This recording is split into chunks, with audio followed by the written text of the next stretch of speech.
Muy buenas tardecitas, señoras, señores. Estamos dando comienzo nuevamente a Tercera Posición, que durante esta hora los vamos a acompañar, las vamos a acompañar también con la información más importante de esta semana en lo que pasó en la política exterior. Está como siempre con nosotros Fede Montero. ¿Qué haces, Fede? ¿Cómo estás? Lucho, buenas tardes, ¿cómo estamos? Bien, che, muy bien, muy bien. Con varios temas, por supuesto, muy importantes en este fin de semana y también durante la semana pasada. Vamos a hablar de lo que pasó en la elección de Ecuador, lo que pasó también en el día de ayer en la elección en Chile, en donde ya está definido el balotaje, una segunda vuelta entre la izquierda y la derecha. Vamos a profundizar sobre estos temas y por supuesto también vamos a hablar un poco del acuerdo comercial, vamos a llamarlo así. Ponele acuerdo.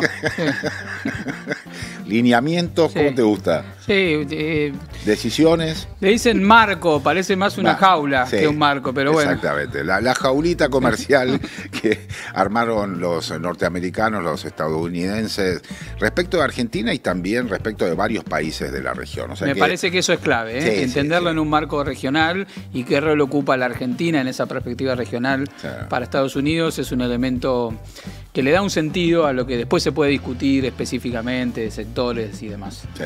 Vamos a avanzar primero, Fede, si te parece, con lo que pasó en el día de ayer en Ecuador, donde hubo un referéndum muy importante. Así es. Del presidente Noboa con varias modificaciones.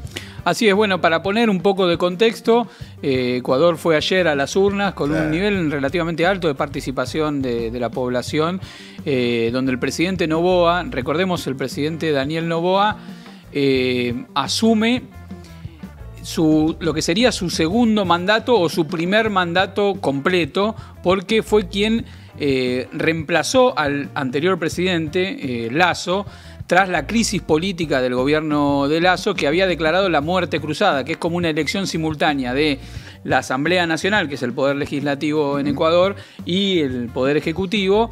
Para resolver esa cuestión de crisis política, convocó a las urnas y en una segunda vuelta terminó imponiéndose el candidato Daniel Noboa frente a la candidata del correísmo, Luisa González. El país está polarizado totalmente, la asamblea está dividida prácticamente a la mitad entre el correísmo y el noboísmo, que aglutina los distintos espacios de la centro y la derecha ecuatoriana. Así completó el mandato de Lasso y luego se presentó a un nuevo periodo electoral donde nuevamente resultó electo Noboa.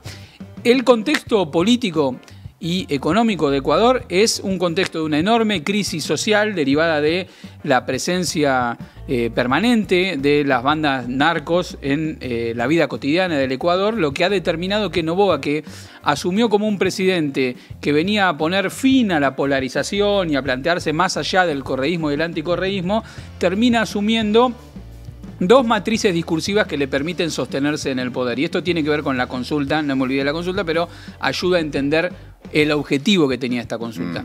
Por un lado, él le declara la guerra a los narcos, declara un estado de guerra interna, donde pone en marcha a todo el aparato militar y policial en el combate a las bandas narcos, recreando un poco la matriz de lo que fue el Plan Colombia, por ejemplo, discurso que calza perfecto con la matriz discursiva que estamos viendo en distintos países de la región respecto del narcoterrorismo. Estados Unidos a la cabeza de esa frase, ¿no? Exactamente. Y la otra dimensión que le da legitimidad al gobierno de Correa de Noboa justamente es el anticorreísmo. Es montarse contra la identidad del correísmo como el pasado al que no hay que volver, tratando incluso de asociar al correísmo con el narco, cosa que está totalmente demostrado que es falso, pero funciona como un ariete de legitimación, y de la mano de ese anticorreísmo empezar a desmontar buena parte de la estructura institucional, social y constitucional de lo que era el Ecuador que construyó Rafael Correa. Exactamente. Recordemos que Correa hizo una revolución en Ecuador que implicó un cambio sustancial de las relaciones entre el Estado y la sociedad, una nueva constitución, nueva infraestructura, una búsqueda de una inserción diferente en términos económicos de Ecuador en el mundo.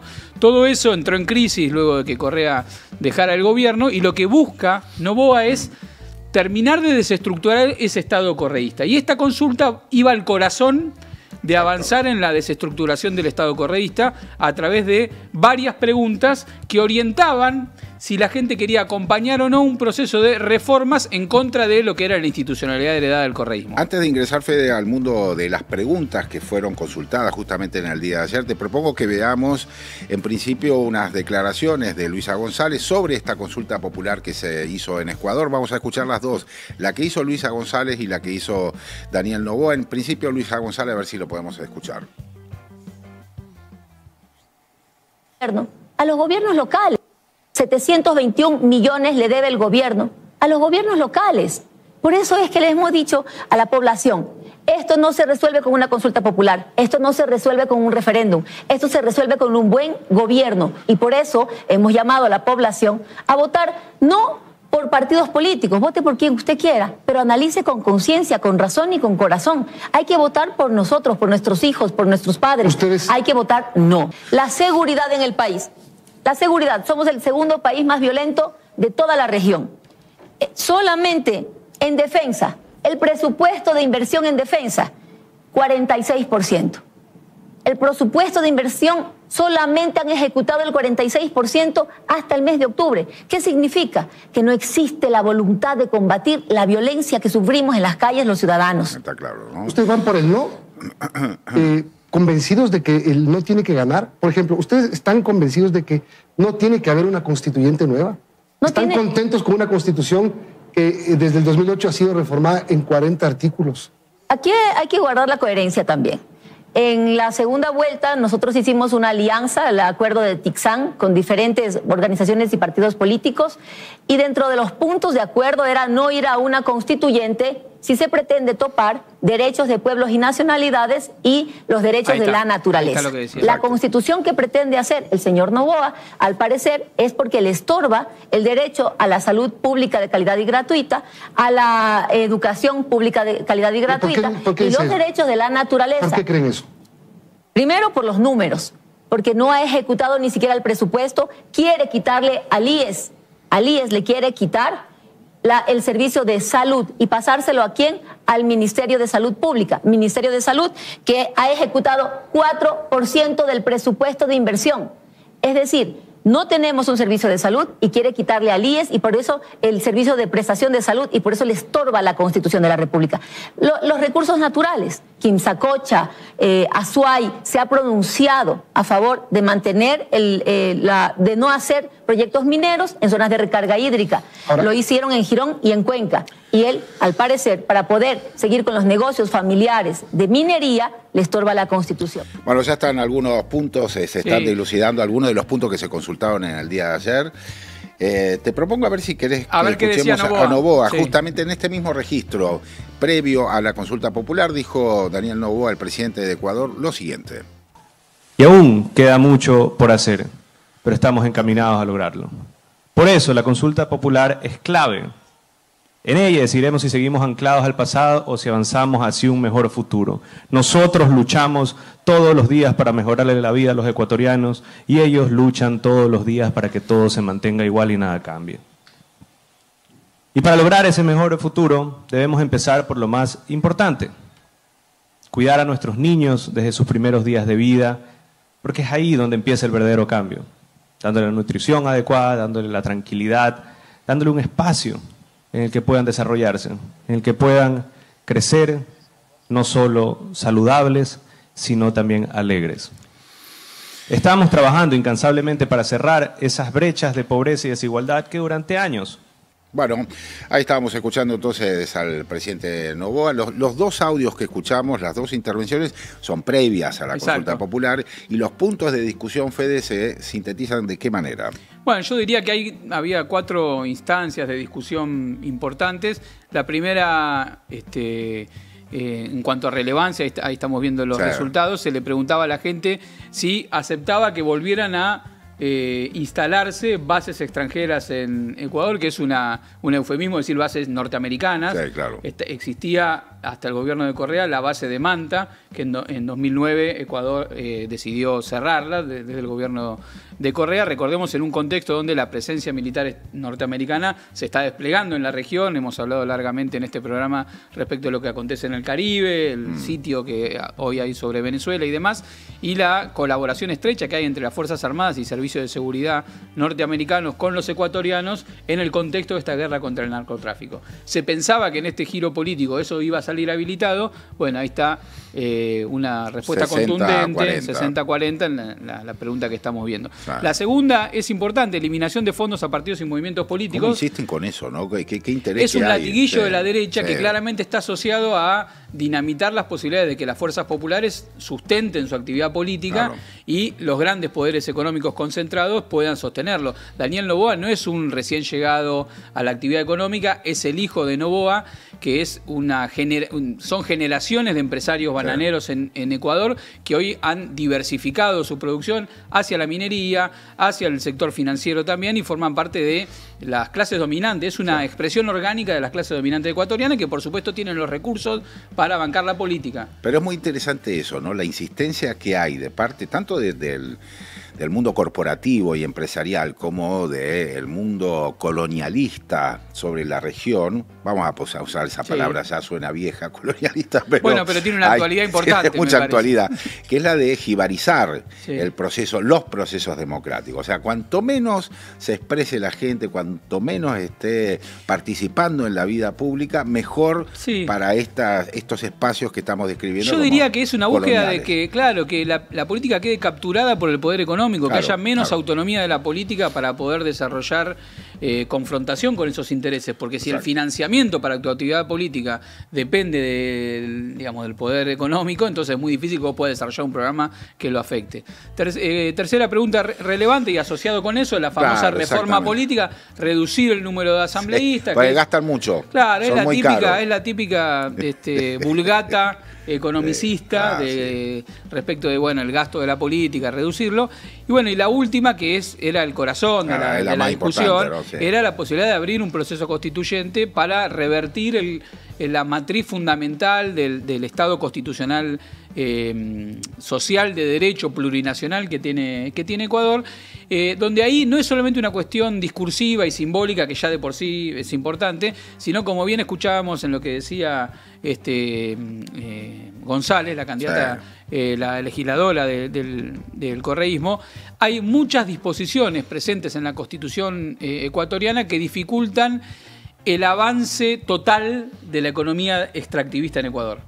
Fundamentalmente en lo que son los derechos de los pueblos originarios a la consulta informada sobre la explotación minera y petrolera. Eso es un límite objetivo. Y por otro lado, los derechos a la biodiversidad y demás, que protegen el avance de la explotación extensiva agropecuaria. Son dos límites muy importantes respecto de la potencial desarrollo de un mayor extractivismo aún en Ecuador, que fueron frenados en esta consulta. Así que podemos decir que es una especie de frenate importante a una profundización que Noboa había planteado en términos de avanzar revirtiendo ya estructuralmente lo que quedaba o lo que queda de la estructura del correísmo en el Estado ecuatoriano. Estaba pensando en las declaraciones de Scott Bessent, el ministro de Economía de la región.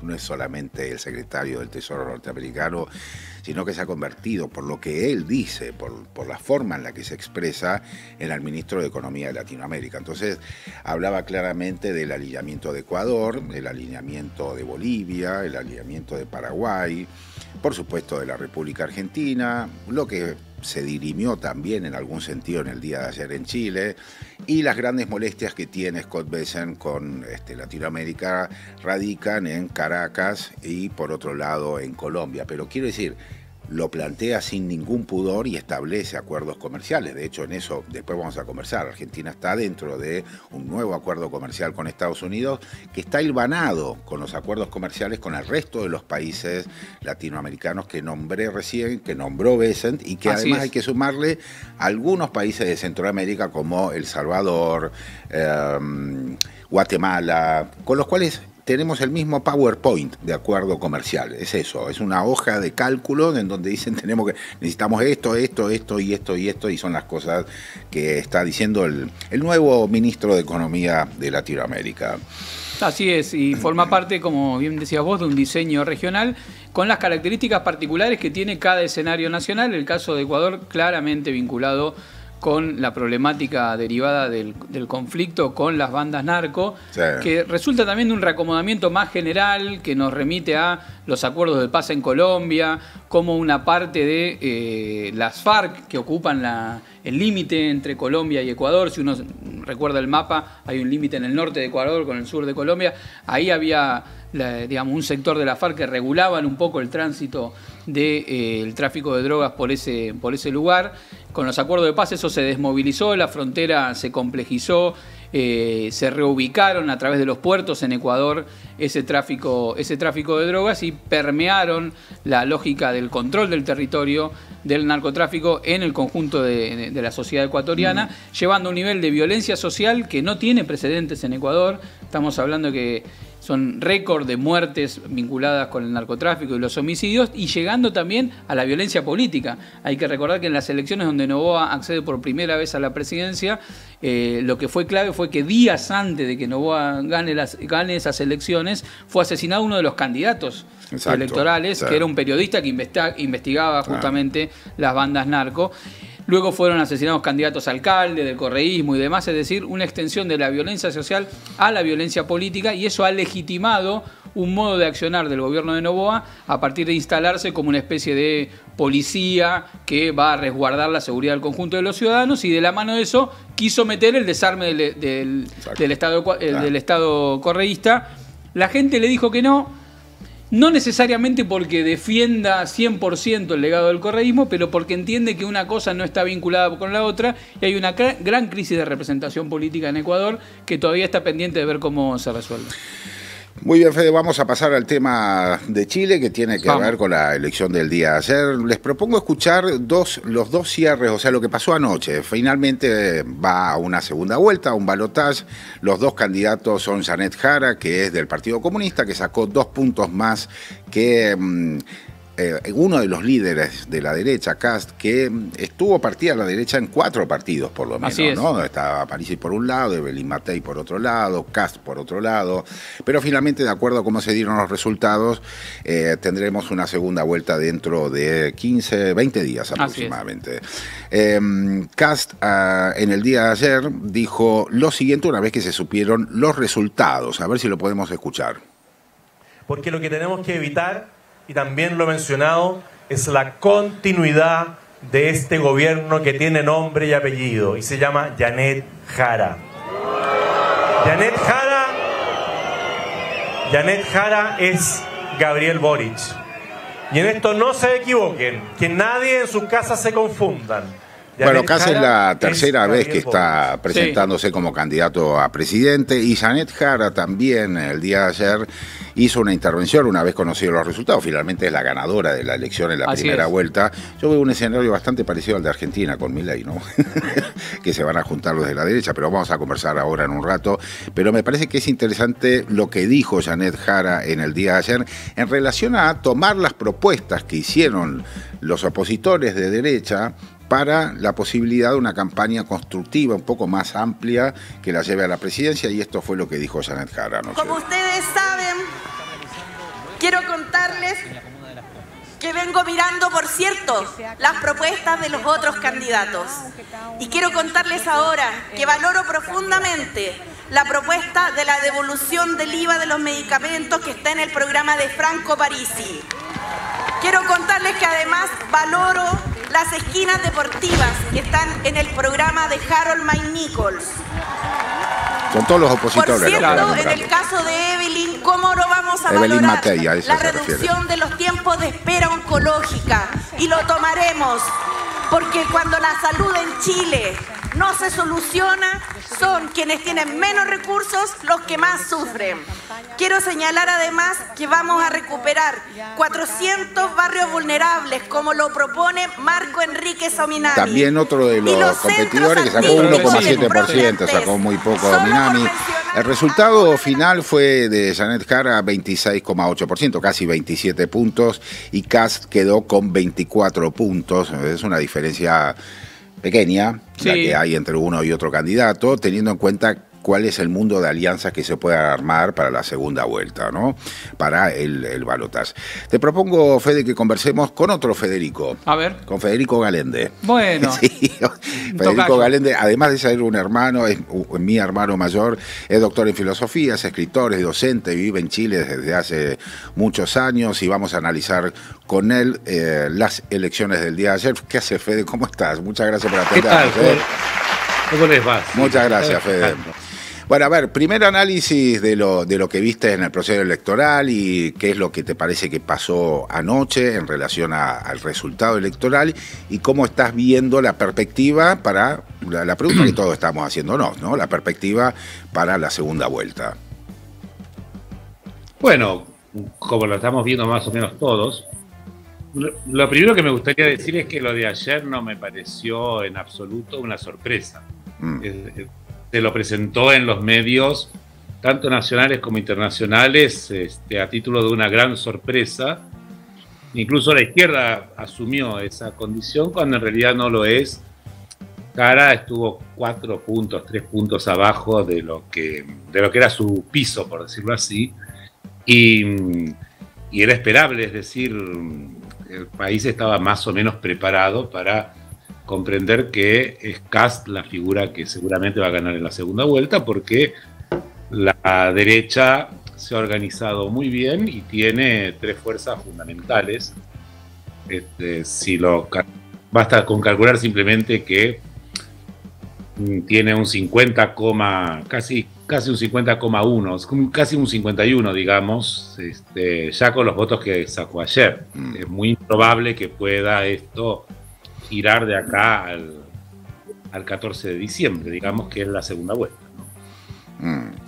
Ok, o sea que en ese sentido, porque yo estaba recién comparándolo un poco al proceso que se dio acá en Argentina con el triunfo de Milei finalmente en el balotaje, pero en la primera vuelta no. Entonces se junta Macri en esta famosa reunión en Acasuso y finalmente en el balotaje gana con la diferencia que ya todos conocemos. Se está viendo en Chile un escenario exactamente igual, digamos, donde... Exactamente igual. Okay. Sí, que es particularmente grave en el caso de Chile por lo que aporta más que a nivel nacional, a nivel regional y geopolítico, porque genera condiciones óptimas para que el Cono Sur se integre a un gran proyecto de derecha o de ultraderecha que está siendo manejado hoy por Estados Unidos bajo la fobia y el temor a algún tipo de alianza económica con China, y Chile, que venía de un proceso completamente distinto, aparece hoy como un país que se perfila en esa dirección, digamos.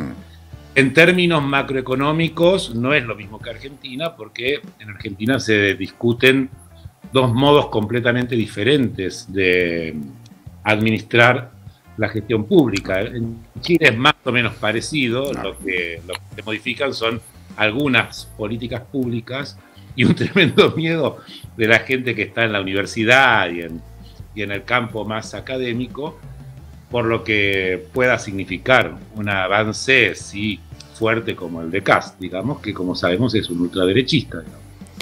Federico, te iba a consultar, porque bueno, bajo el rótulo de ultraderecha entran distintas fenómenos que tienen en común, bueno, oponerse a los progresismos, alinearse con Estados Unidos y una agenda en términos generales, podemos decir, conservadora. Sin embargo, ahí hay matices importantes.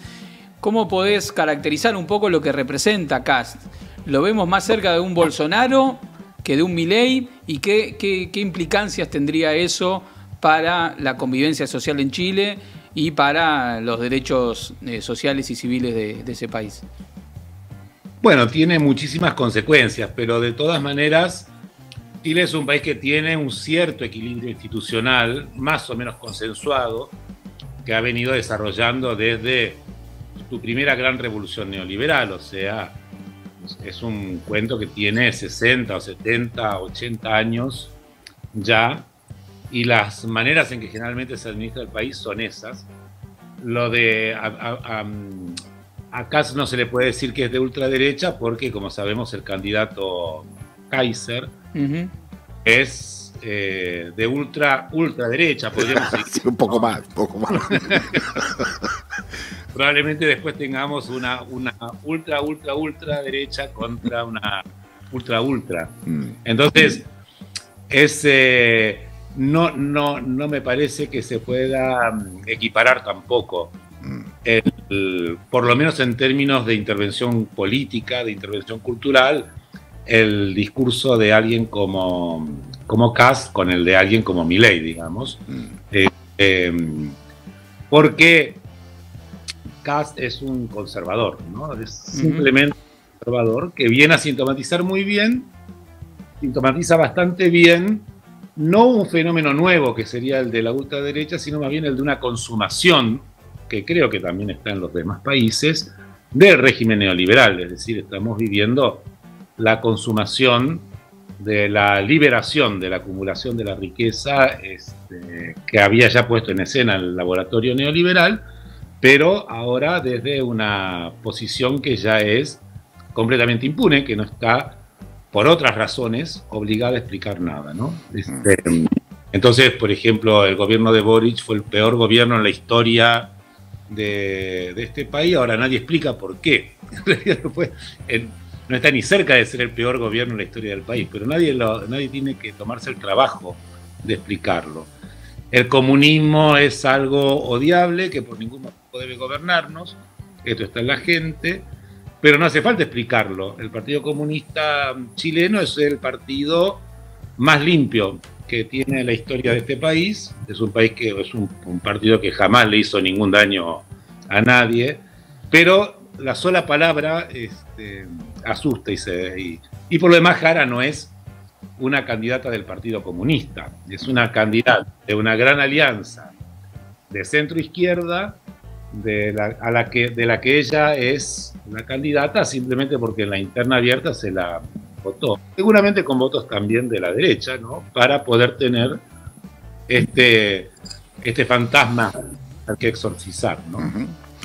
A ver, Fede, una consulta por ahí un poco más, con más historia, porque con mi hermano hemos compartido además el 2019, en el pleno estallido, participamos de muchas de las marchas y demás, y por supuesto la asunción de Boric, el proceso de la reforma constitucional que después quedó trunca, en fin, había esta consigna de Chile despertó, que ahora curiosamente lo ha tomado la derecha, ¿no? O sea, la misma consigna de Chile despertó, después de 6 años, está en mano de Kaiser, creo que fue el que dijo ayer Chile despertó. Entonces, la pregunta es, ¿cómo podrías contarnos ese proceso de estos últimos 6 años en los cuales había un estallido social, el desplazamiento de un presidente, la convocatoria a elecciones, la nueva constitución, un Chile que estaba despertando y amaneciendo a grandes modificaciones en contra del neoliberalismo, de las AFP, de la educación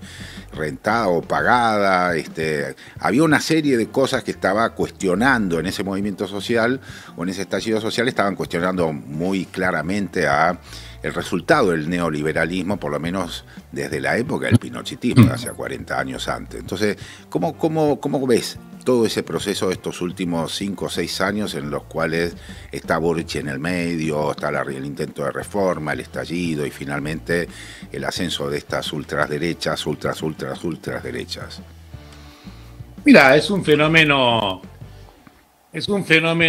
complejo, no creo que haya un solo vector para explicarlo, ¿no? Es un fenómeno complejo porque el estallido sí significó una fuerza muy grande, pero yo creo que más en términos de un disgusto con la historia y una manera de comprender la temporalidad de los pueblos, que después en la práctica no era tan fácil de traducir, y la prueba de eso estuvo en el 60% claro, que votó en contra del apruebo a la constituyente.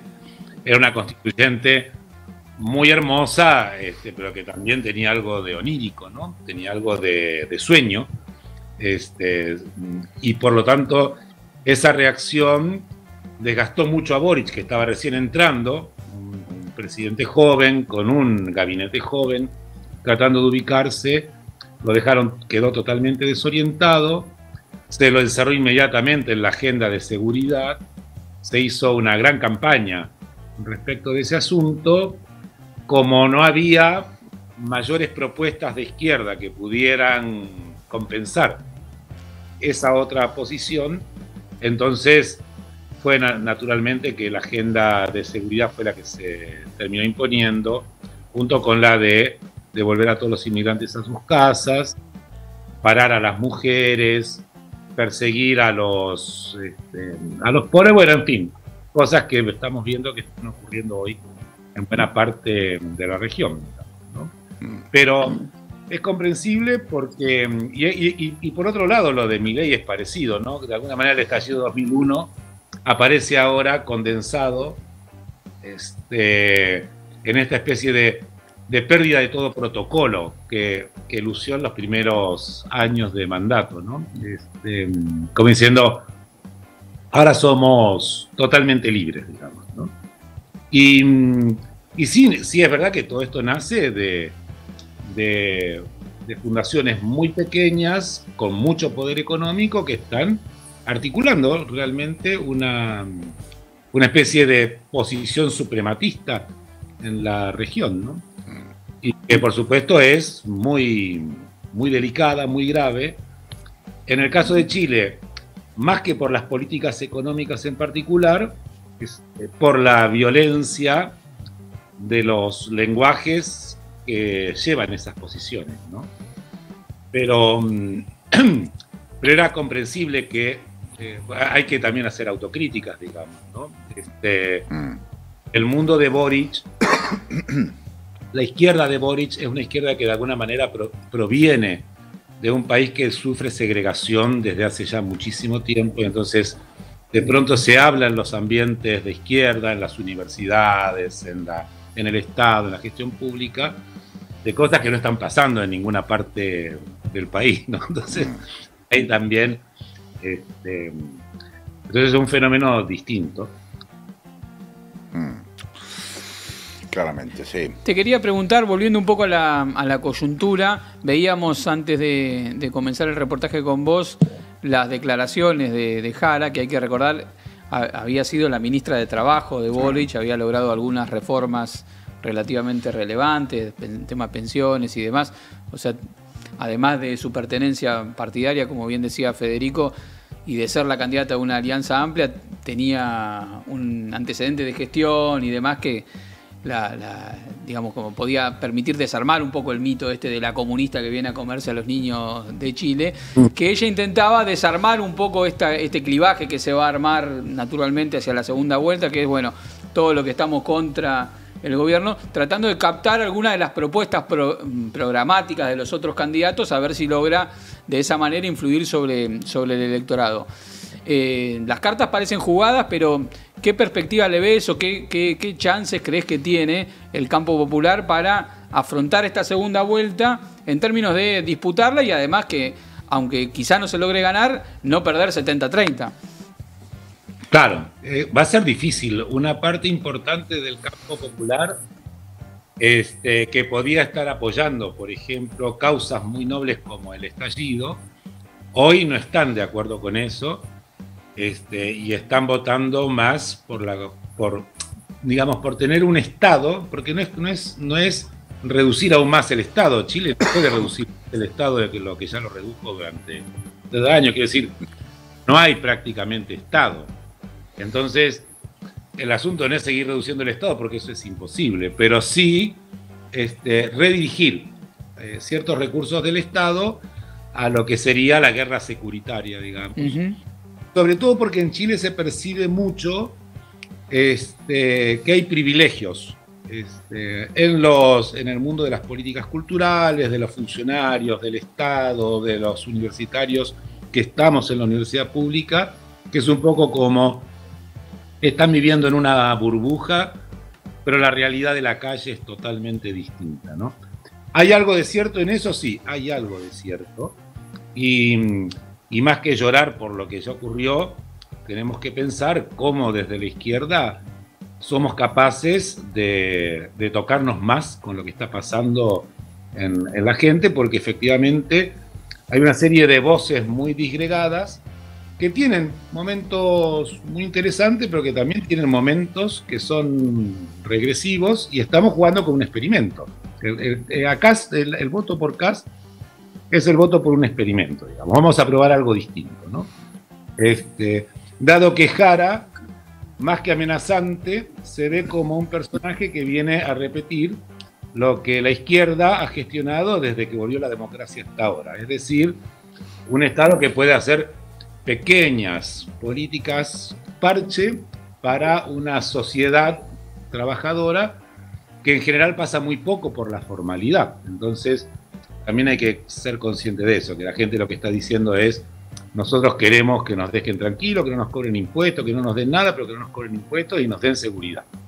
Cada uno nos vamos a arreglar como podemos, que es un poco el discurso que está explotando la derecha, digamos. Entonces es muy difícil que Jara, por ejemplo, hacerle guiños como los hizo a Harold May Nichols o a Meo, es como a Marco Enrique Ominami, es como sirve más para desautorizarse ella que para conseguir algún voto, porque esos votos ya los tiene si los quiere, pero son 2% de los votos. Claro. Y puede extraer, yo me imagino que podrá extraer con mucha suerte un 7, un 8 de lo que ganó Parisi.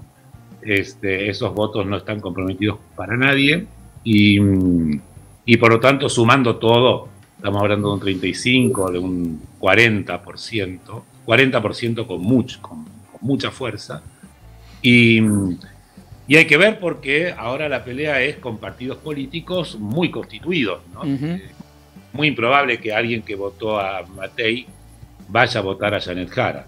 Puede haber, pero son 10. Y es muy improbable que alguien que votó, por supuesto, a Kaiser vaya a votar a Janet Jara. Entonces, es muy difícil el escenario para la segunda vuelta. Una pregunta, Fede, que no es tan política, digamos, pero en algún momento lo mencionaste. ¿Qué pensás que está pasando? ¿Qué le está pasando a las personas para que se atrevan al experimento de algo que aparece distinto, pero que es igual, que tiene rastros, huellas a lo largo de la historia, aunque se vista con otro tipo por ahí de artilugios, pero es más o menos lo mismo? La derecha del neoliberalismo siempre fue más o menos lo mismo, y ahora está mucho más apoyado en el discurso de la seguridad, de retirar al Estado, etcétera. Pero hay algo que está pasando en las personas como para que eso sea posible. ¿Dónde encontrás el nudo de esto que estoy queriendo saber? Bueno, yo lo encuentro en una progresiva segregación de la que la izquierda ha participado de un lado, es decir, en buena medida del lado de quienes han sido incluidos en la educación pública y de calidad, de quienes tienen acceso a la gestión, de quienes tienen acceso a la política, al gobierno, etcétera, y se han perdido y disgregado por otro lado las pobrísimas bases sociales que tenía antiguamente la izquierda a través de la concertación. Por ejemplo, el Partido Socialista, que es un antiguo partido de este país, tenía un trabajo en las poblaciones muy fuerte. Y ese trabajo, de alguna manera, el Frente Amplio no tenía ninguna posibilidad de reproducirlo, de repetirlo. El Frente Amplio no tiene la base social que tenían los partidos tradicionales de izquierda. Y si a eso le agregamos la dispersión que se ha ido provocando por vía de que la gente está aislada, sola, se siente pobre y que tiene que pagar impuestos además, para una política que no es de izquierda, es una política que simplemente usa el dinero de ellos para beneficiar a personas que identifican con parásitos que ganan dinero no haciendo nada que importe, ¿no? Acá lo que estoy diciendo, por ejemplo, para decirlo rápido, si yo tengo 30.000 personas trabajando en la universidad pública y esto me cuesta tanto, y están investigando estos temas pertenecían a la historia de las humanidades, prefiero pagar con eso 30.000 policías ponerlos en cada esquina y empezar a controlar la migra, empezar a controlar la seguridad, empezar a controlar el narco, en fin. La agenda se fue por ese lado. No porque sí, ni porque la gente sea tonta, sino porque efectivamente es una preocupación para las personas que están fuera de estas áreas donde estamos nosotros, que son Providencia, La Reina, Santiago, etc. Uno camina 15, 20 cuadras y empieza a entrar en lugares donde la gente realmente vive insegura, con mucho temor a que le puedan robar las únicas cositas que tienen, ¿no? Entonces, hay un sistema económico estable, de equilibrio en los cada uno se acopla porque cada quien puede tener un crédito, etcétera, y esto es tan mínimo que la gente prefiere preservar esto y no arriesgar en experimentos que no sabe cómo van a terminar, a prestarse a eso, porque Chile ya logró eso que en Argentina se está intentando. Uno en Chile no tiene que presentar nada para ir a un retail, a una automotora, qué sé yo, y comprarse algo y pagarlo después, qué sé yo, en 5 años. El problema de alguien que paga algo a 5 años es que lo estoy pagando a 5 años, pero me lo robaron cuando me fui a tomar un vino con un amigo. Entonces, ahora viene ese momento conservador que casi la derecha está leyendo muy bien, y que es, ya conseguimos lo que queríamos, ahora preserven lo que tenemos, ¿no? Y para cambiar eso hay que aprender a escuchar, porque acá se usa la expresión, no sé en Argentina, acá se usa la expresión del facho pobre, ¿no? Del fascista pobre, o sea, pobres que además de ser pobres tienen que padecer el hecho de que se los trate de fascista porque votan lo que a la izquierda no le gusta, ¿no? Y la izquierda deja de lado el tomarse el trabajo de pensar qué es lo que estamos haciendo mal para que las cosas no terminen así, ¿no? Me parece muy relevante esto que estaba planteando Federico, que es, bueno, tratar de no justificar, pero entender la raíz sociológica de un giro en las preferencias de las preferencias de la población, y buscarle un poco la vuelta ahí a la respuesta que se le puede dar de este lado. Yo te quería preguntar, si bien es reciente el resultado electoral, da cuenta de un proceso que viene de mediano plazo, como bien mencionabas antes cuando conversábamos sobre el estallido, que es el cambio de los actores del sistema político, ¿no? Porque durante décadas, después de la democracia, estaba organizado en términos de dos polos el sistema político en Chile. Por un lado, la Concertación, que eran los partidos tradicionales de la centro-izquierda, centro-centroizquierda de Chile. Por otro lado, RN y la UDI como el polo de la derecha. Vino el estallido, rápidamente se reformuló la izquierda, incorporando nuevos actores. La presencia de Boric mismo es expresión de esos nuevos sujetos. La derecha encontraría en Kast su renovación. ¿Para dónde crees que sigue el camino del progresismo, de la centroizquierda después de esto? Porque los partidos que uno tradicionalmente asociaba a ese espacio están totalmente desaparecidos de la escena. El Partido Socialista, bueno, todos esos personajes históricos de Chile, Lago, Bachelet, etcétera. ¿Para dónde te crees que se reformula esto? Si hay ya una tendencia, ¿qué va a quedar de la experiencia de Boric y su generación política ante estos desafíos de unas nuevas condiciones políticas para la sociedad chilena? Sí, yo creo, vos sabés que tengo la lectura, ahora esto es totalmente intuitivo y caprichoso, ¿no? Pero la lectura, muy diferente a la de muchísima gente de izquierda, de que este país con la derecha siempre se activa más. O sea, tener a Kast en el gobierno probablemente no va a ser algo cómodo, va a generar de nuevo movilizaciones, marchas, encuentros, o sea, va a reactivar algo nuevamente, y no veo que se esté discutiendo lo mismo que en Argentina, donde de alguna manera, si Milei consuma el proyecto que quiere realizar, y que me parece que no lo va a poder realizar porque económicamente lo cierra el proyecto, pero si lo consuma, pasa Argentina a una condición macroeconómica completamente distinta. En Chile, Kast no cambia mucho las cosas, no tiene mucho, por ejemplo, dice que va a hacer ajuste fiscal, pero ¿para qué queremos hacer ajuste fiscal en Chile? Eso es ridículo si es un país que no tiene inflación, que tuvo, con un gobierno que acá, el gobierno saliente, tuvo durante 3 años crecimiento sostenido. No, en ese sentido no pasa nada, no es un mal gobierno, no. Es decir, es un país que dentro de esa articulación neoliberal está muy bien. Lo de Kast es como una especie de exageración, ponerle una nota más, algo que ya era muy de derecha, aunque lo gobernara la izquierda, pero esa nota más sirve más para la actividad que se va a empezar a producir que para que la derecha se estabilice en el poder, ¿no? O sea que vienen 4 años de Kast donde con mucha probabilidad el asunto se va a volver a dar vuelta. No lo veo como un proyecto de consumación, lo veo como un último intento de la derecha que muy probablemente, con una alta probabilidad, va a fracasar. Y hay que ver si ahora lo que sigue, estoy hablando de 4 o 5 años más, si lo que sigue no es algo que articule un poco mejor que lo que tuvimos antes para hacer un proyecto político de verdad, porque es cierto que todo el estallido con Boric no terminó bien, se podía ir mucho más lejos y en esos términos el Estado no hizo nada. Mucha gente sabe que el Estado podría ser bueno, pero también sabe que el Estado no puede hacer nada sitiado como se encuentra en este momento. Entonces los dos grandes miedos son el desincentivo de la inversión por vía de mucho intervencionismo público, los inmigrantes que están permanentemente en las poblaciones y los asustan porque los medios dicen que asustan, y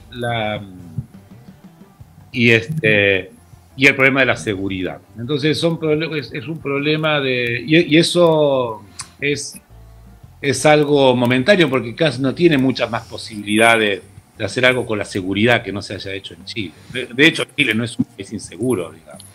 Uh-huh. Fede, muchísimas gracias por tu tiempo. Bueno, no sé dónde nos vamos a vivir. ¿Dónde nos podemos...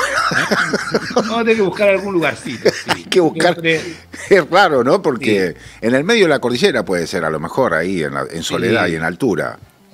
Sí, ese es el asunto. Siempre podemos diseñar lugares donde vivir dentro de países que son infernales. Claro. El asunto es que la cosa no se ponga más peligrosa como en la última película de Paul Thomas Anderson, ¿no? Que ahí empezás a ver el terror que puede causarnos el suprematismo blanco organizado a partir de estas pequeñas cositas que se están armando, digamos. Lo que sigue puede ser muy peligroso, ¿no?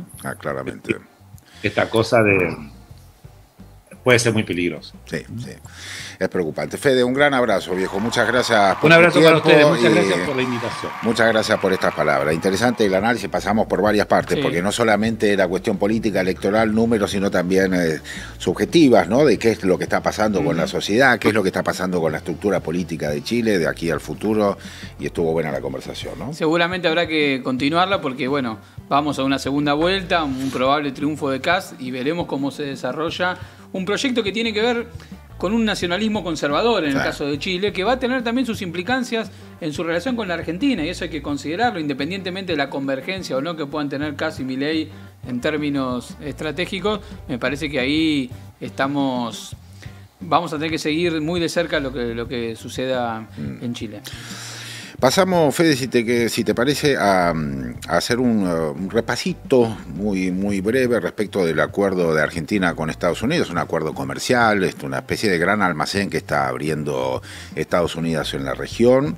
Esto está claro, hay una serie de productos que quieren vender, los quieren encajar de alguna manera, no permitir que se produzcan aquí, y además, por supuesto, está la competencia con China, que tiene una presencia enorme en la región latinoamericana. China es el país que más ha invertido en Latinoamérica en estos últimos 30 años, y además Argentina particularmente es el país que tiene más inversiones chinas, y además de ser el socio comercial más importante de Argentina. Aún en esta En esta situación, el presidente Milei firmó un acuerdo a través del canciller Pablo Quirno, una persona que viene del mundo de las finanzas, que nada tiene que ver con el mundo diplomático, sino que viene de trabajar en el JP Morgan y hacer plata con plata. Y finalmente es canciller y se firma este acuerdo comercial que tiene varios pasos, varias situaciones, entre otras la posibilidad de facilitar, como decía recién también Federico sobre Chile, facilitar el tema de la explotación de recursos naturales, ¿no? Sí, a ver, estamos hablando de un marco, ni siquiera hay un acuerdo definido. No se sabe, sí. Es un marco que se hizo, como bien vos decías, para 4 países de la región que tienen en común economías extractivas, de las cuales Estados Unidos necesita proveerse de algunos de los bienes primarios que ellas producen. En el caso de Argentina, claramente está enunciado en el preacuerdo el acceso a minerales críticos, la asociación con Estados Unidos para la comercialización de la soja. Recordemos, Estados Unidos es uno de los principales productores también de soja del mundo, claro, sí, junto con Brasil, Argentina y demás, que tienen que ver con la demanda de China. Ahí tenemos un segundo nivel, y después la posibilidad de colocar de manera preferencial en el mercado argentino algunas exportaciones que Estados Unidos necesitan. Por un lado, exportaciones de carácter de valor agregado, se habla de exportaciones industriales, tecnológicas, vinculadas con la industria del medicamento, y por otro lado, el otro extremo total, ganado en pie, sí, que podría, digamos, hacerse presente en el mercado argentino. Hay que ver de todo esto qué termina sucediendo inmediatamente. Está todo el mundo desconcertado, ¿no? Hay una dimensión geopolítica de la que hemos hablado bastante. Eso es más fácil de entender. Besen lo dijo, sí, o es con balas o es con la economía. Bueno, por suerte nos está tocando lo de la economía, sí, por ahora, y no como los hermanos venezolanos que les toca la parte de las balas. Hay una dimensión de la política interna de Argentina, donde claramente se ve el proyecto de Milei, para dónde va. Es un acuerdo que es totalmente congruente con el modelo de país que tiene Milei en la cabeza. Y hay otra dimensión que tiene que ver con la política interna de Estados Unidos. Claro.